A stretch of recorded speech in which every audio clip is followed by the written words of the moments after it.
Alright, so first thing I would do is look over my MAR. My patient's Robert Reed, 12/23/1945 is his date of birth. He has an allergy to sulfa and he'll be administered 0.9% sodium chloride via IV at 100 milliliters per hour. So first I'll take my saline bag and check the date on it to make sure it's not expired. So the expiration date is October of 2021, so that's good. Next I'll look at the fluid. It's clear and there's no particles in it, so that's good to use. So next I'll just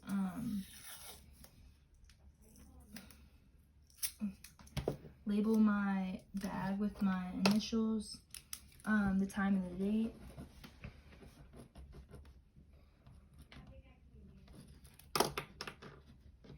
If I can get it up. Okay. Alright, next I'll take my tubing. Get it untangled. Oh.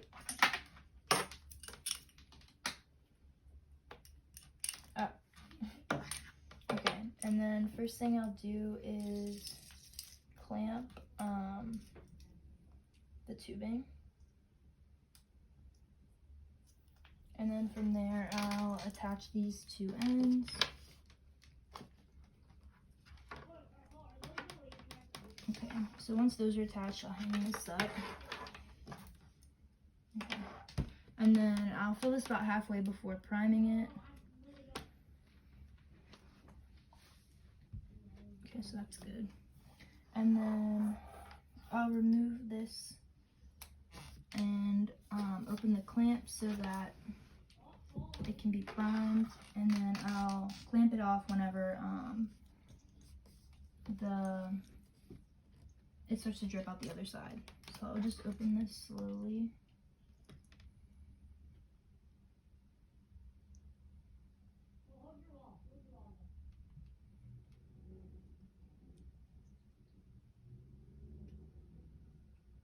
Okay, so it's starting to drip, so I'll clamp it off. And then I'll recap this side. And then I'll inspect for any air bubbles.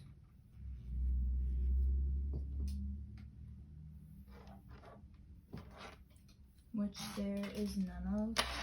So since there's none, I will just label my tubing now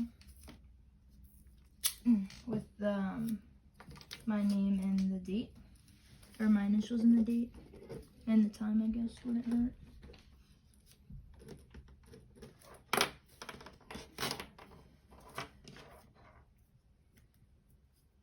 Okay, so now that that's all good to go, I'll just grab my MAR, my saline flush, and then the alcohol patch over there, and then oh wait, I have to do my second check before going to the patient.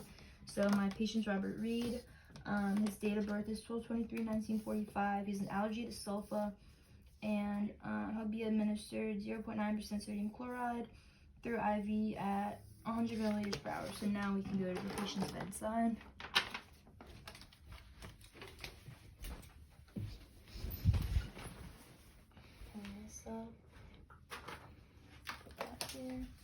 Okay, so first thing I'll do is wash my hands and go over my MARS. So, hi, McKenna, I'm going to be your nurse today. Could I have your name and date of birth? And he'll tell me Robert Reed. His date of birth is 12/23/1945, which matches my MAR. Do you have any allergies? And he'll tell me he has an allergy to sulfa, which matches my MAR also. I would shut the curtain for privacy, and then I would explain to him what we're going to be doing today. So we're going to be administering sodium chloride through an IV today at 100 milliliters per hour on 11:20, and that's today, and the time also matches. So first thing I'll do is prime my saline flush to get all the air bubbles to the top.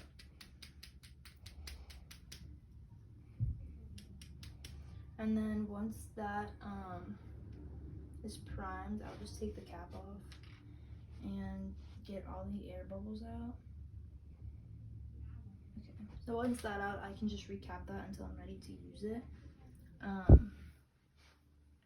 So then I'll take an alcohol swab and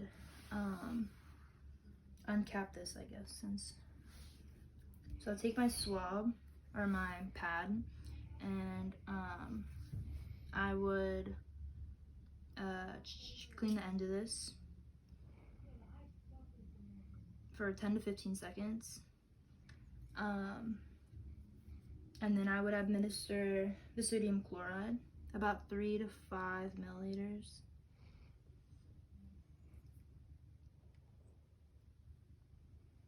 Just to flush it out. Okay, and then once I don't need that, I undo that, and I'll put the cap back on this.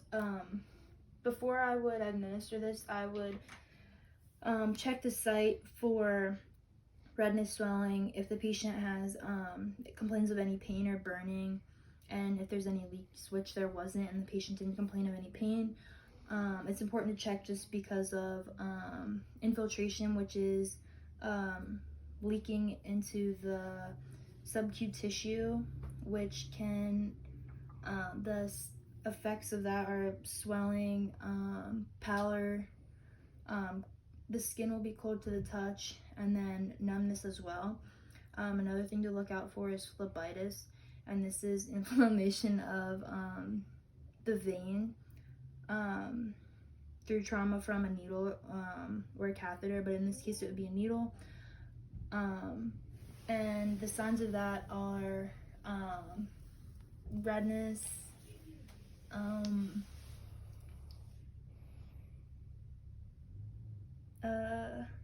tenderness, and the vein will feel hard, like there's a cord in the patient's body.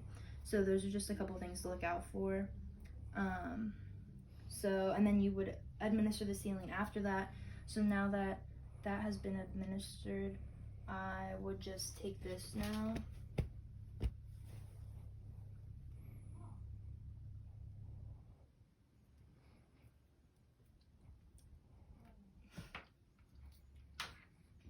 And get another swab and clean once again, but first I would take this off, and I will clean the site once again, and then administer the tubing.